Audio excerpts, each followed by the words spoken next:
There's no easy way to fake your own death anymore. Used to be all you needed to do was squirrel away the cash you need to make a new life, get a fake passport from your local forger, and then roll your car off a cliff in the middle of the night. 24 hours later, and a continent or two away, you'd be sitting on a white sand beach, or at an outdoor cafe, or just beneath the majesty of the Alps, plotting your next life. Now, just getting through security at the airport would be a challenge. Sneaking into Mexico might not be terribly difficult, provided you're able to get to a border city without leaving a trace of your real self along the way. There are cameras everywhere now, even if you're not aware of them, which is where the complications might arise. And then, once you're in Mexico, provided you don't die of swine flu, or get kidnapped, or get murdered in the crossfire of a drug war, you'll realize that Mexico isn't exactly paradise lost, and you'll want to find greener, less smoggy, less dangerous pastures.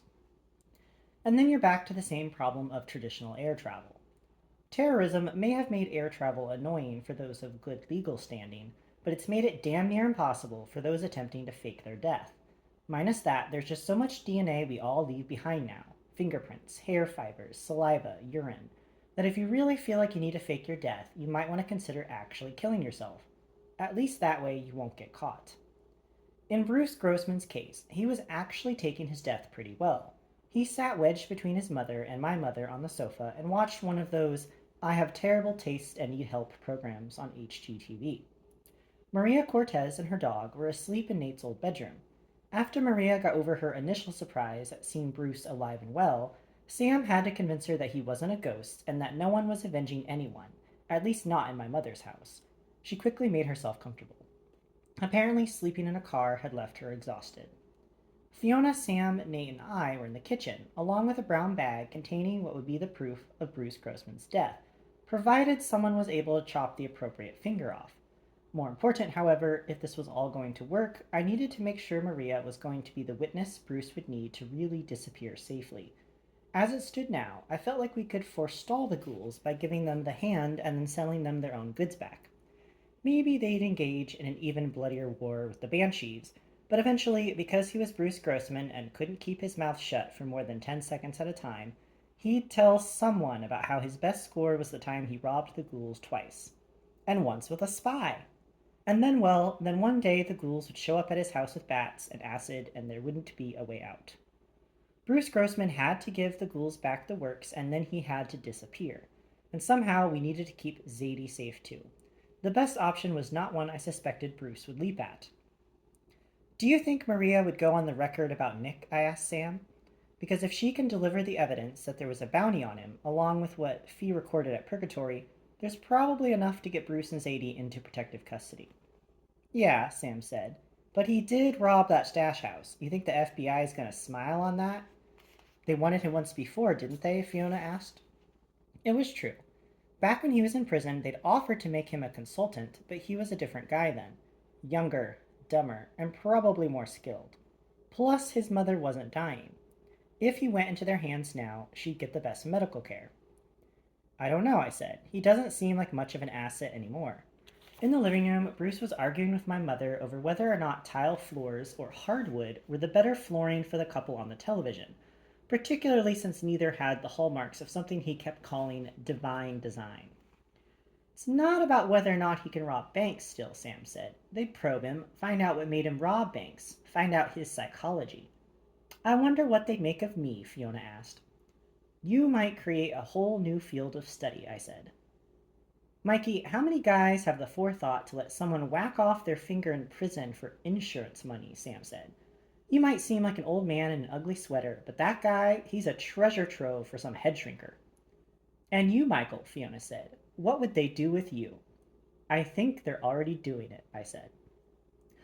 All of what Sam said was certainly true, but when mixed with the issues at hand, there was some massaging that was going to be needed to be done.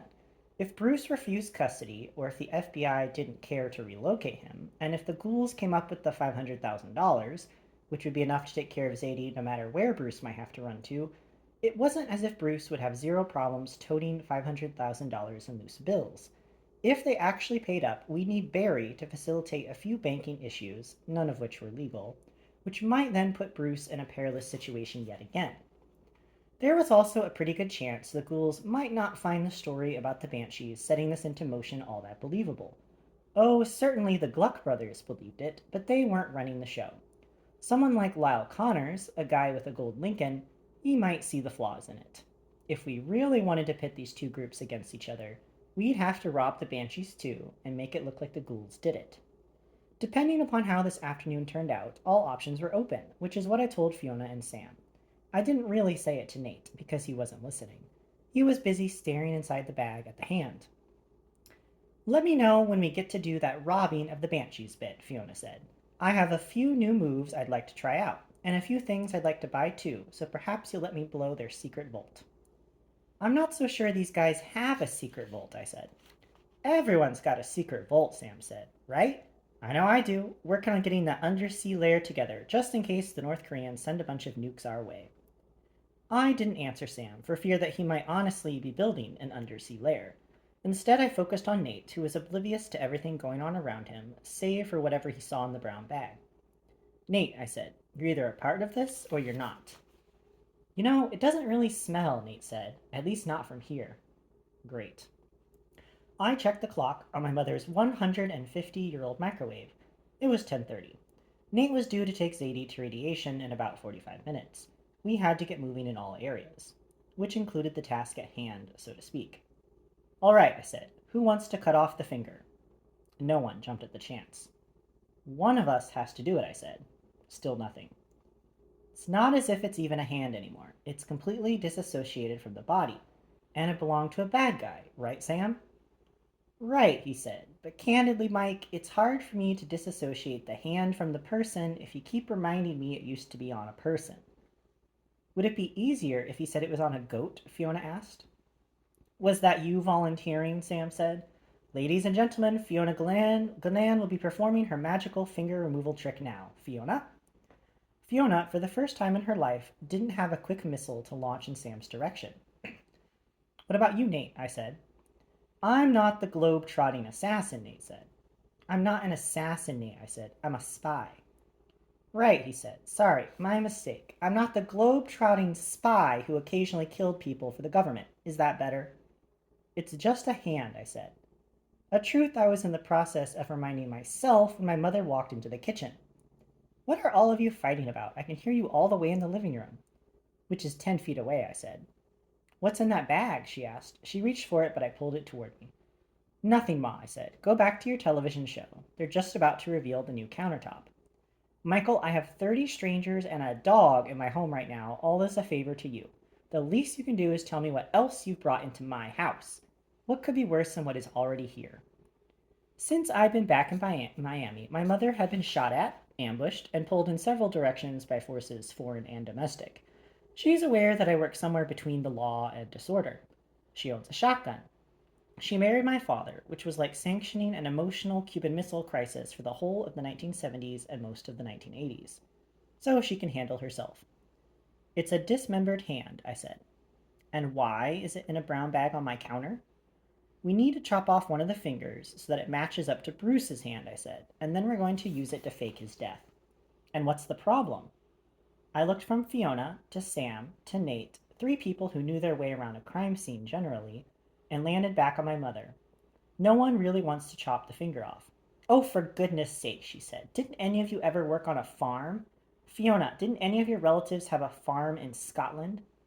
Ireland, she said. And no, most of my family worked with their hands to steal things from other people. Ma regarded Sam. Madeline, he said, you have to understand my rich regard for the sanctity of human life, and that I had chicken fingers for dinner last night. She didn't bother reproaching me or Nate. She just shook her head and said, Nate, reach into the drawer beside the sink and hand me that electric carving knife your father used to like to use on Christmas. When Nate didn't budge, and when I didn't let even a breath escape me, she sighed, went into the drawer under the sink, a place where the past evidently stood still, and came out with the GE electric carving knife I remembered from every major holiday between my birth and leaving Miami directly after high school. My father and mother used it to cut any meat thicker than a slice of Italian salami, and occasionally my dad used it for minor home repairs. It worked great for cutting into drywall. And any time something in the charger needed to be severed, which accounted for the odd saw marks I found on various hoses, tubes, and fabrics when I refurbished the car not long ago. Because it was made in the 1970s, the knife needed to be plugged in. Fortunately, it was still attached to the mud-brown 10-foot extension cord Dad had put on it some time before the first Star Wars movie. The dual blades looked dull, but that might have just been a mirage from the caked-on grease, animal blood, and remnants of duct tape, since when Ma plugged it in, the 120-volt motor roared to life and the blades looked positively deadly. The noise got Bruce off of the sofa. He examined the knife, examined his own gnarled stump, and said, "That should do the trick." "Bruce," I said, "why don't you have a seat before you get hurt?" "What's the worst that could happen? I lose a finger?" He waited for the laugh to come, and when it didn't, he seemed honestly disappointed. I had a feeling it wasn't the first time he'd used that line. Ma, I said, "let's think about this." "Oh, Michael," she said, which was her code for "shut up." She took a look at Bruce's hand, noted the approximate spot where his pinky stopped, he had only a nub above the knuckle, and then sliced right through the finger of a dead pimp. She calmly turned off the electric knife, unplugged it from the wall, and set it in the sink while all of us stood by. "Michael, you'll wash the knife?" she asked. "Sure," I said eventually. "And maybe spray some Lysol on the countertop?" "Will do," I said. "Anything else?" She thought for a moment. "Nate, when you go out to take Zadie to her appointment, will you stop by the grocery store and pick up a gallon of milk and one of those nice rotisserie chickens?" Nate waited for me to say something, as if I could provide any kind of insight into this person who apparently had abducted our mother. I was just hoping she didn't get wise and turn the electric knife on me. "Sure," I said. "Nate can do that. Can't you, Nate?" "Sure, Ma," Nate said. "Whatever you need." Ma and Bruce went back into the living room. Their show was over, so they switched to food TV and settled in for 30 minutes of heart-pounding excitement via a show about a guy who only eats absurd quantities of weird food. "So," Sam said. "We're not going to speak of this," I said. "What just happened?" Nate said. "Fee?" I asked. She looked at the hand there on the counter for a few seconds and then said, "Doesn't it look too fresh?" "We'll put it in some dirt," I said, "so it looks like we just dug it back up." "Best case scenario," Sam said. "You just tell them we cut even more off while torturing Bruce for information. The ghouls will appreciate that." "Okay," I said. "Fee, you're going to stay here and watch over Bruce and Maria and make sure my mother doesn't cut anything else, okay?" "Lovely," she said. "Say hello to my friends at Purgatory." "I'm not going to do that," I said. "But stay near the phone. We end up in a situation that needs your special attention to detail and explosives, I'll call you." "Goody," she said. "Am I excused now, Professor? Because I must learn how to eat a giant pizza, and it appears there's a show all about that on the television at this very moment." "Dismissed," I said. I watched her walk back into the living room. She plopped herself into a chair and immediately fell into the program on the television. For a woman who weighed 95 pounds on a day when she wasn't armed, she sure did like those cooking programs. She'd have her hands full with Bruce and Maria, but I didn't think for a moment that she'd be unable to take care of it, especially since there was no sense in dragging a dead man out in public lest he do something stupid, so keeping Bruce at the house was of the utmost importance. And since I knew he'd happily stay wherever Fiona was, I was confident that at least that avenue would be clear. This was particularly important since if the ghouls knew where Bruce's mother's house was, they might have known who his mother was as well. With Nate taking Zadie to the doctor by himself, there was less of a chance that something beyond my control might happen. The ghouls would be unlikely to make a move on an old woman, since even bikers had a modicum of ethics. Sam and I were going to handle the ghouls, and that meant Nate would handle Zadie. "Nate," I said, "you need to get Zadie into and out of that radiation appointment unscathed. Don't let her talk to anyone. Don't let her mention her son. We have no idea who might be on the ghouls' payroll by now, so you take her in, you watch her, and you take her right back out. You feel like anyone is on your tail, head for the police station, just like last time, okay?" "How about if I notice anyone," Nate said, "I'll just bring them here and Ma can handle them. I mean, Michael, we need to talk about what just happened, right? We avoid it. Isn't it like all that crap we avoided as kids that now has you all screwed up? Isn't that right?" "No, that's not right," I said. "We just pretend it didn't happen." "If I end up with post-traumatic stress," Nate said, "it's on you." "Fine," I said. "I'll make sure I have a trauma nurse waiting for you here when you get back." "You don't find what just happened odd, Sam?" Nate asked. "Nate, my boy, I have seen things that would make you question your own sanity.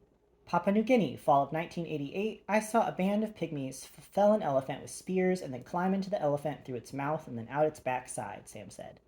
"What?" Nate said. "What?" That's my point, Sam said. I didn't sleep for 3 days after that. So your mother? Just a quirk. She'll probably think she dreamt it herself. People under stress, Nate, they do crazy things. I ever tell you about the time I saw a toddler lift a car off of his father? Side of the road. Kid knee high to a grasshopper just picked a car right up. Damnedest thing, right, Mike? Right, I said. Nate, look, just do this job for me. Keep her safe. You can do that. I know you can. Nate huffed and puffed a bit, but it was clear to me he was just happy to be a part of the group. Even if it's hard to depend on him to always do the right thing, it's easy to depend on him emotionally. He is, after all, my brother, and if there's one thing I know about Nate, it's that he wants to perform well. It's not his fault that he doesn't always have the natural ability.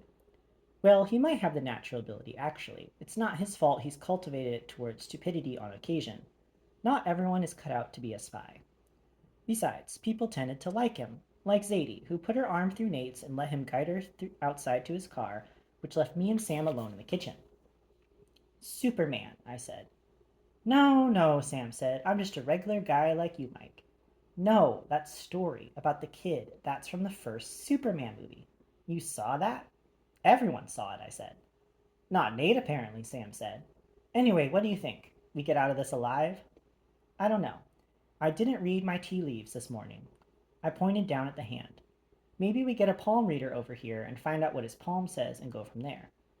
Good idea, Sam said. Maybe get a Ouija board too? I laughed. It felt pretty good. This won't be the hardest thing we've ever done, I said. All we need to do is walk into a hornet's nest and not get stung. It'll be like that time in the Sudan, Sam said. Remember that time? Which time? 1993? Were we even there then? Oh, Sam said. I can't remember anymore. But what I remember is that we ended up as the last two people alive and we fought our way out using nothing but our good looks and sharp wit. And then we had mojitos afterward. Ring any bells? That was in Venezuela, I said. 2002. Sam closed his eyes. Oh, yes, he said. I do remember. Lot of water under our bridge, Mikey. I pulled out a drawer and found a big Ziploc freezer bag and slid the hand into it. Well, I said, then let's go make some waves.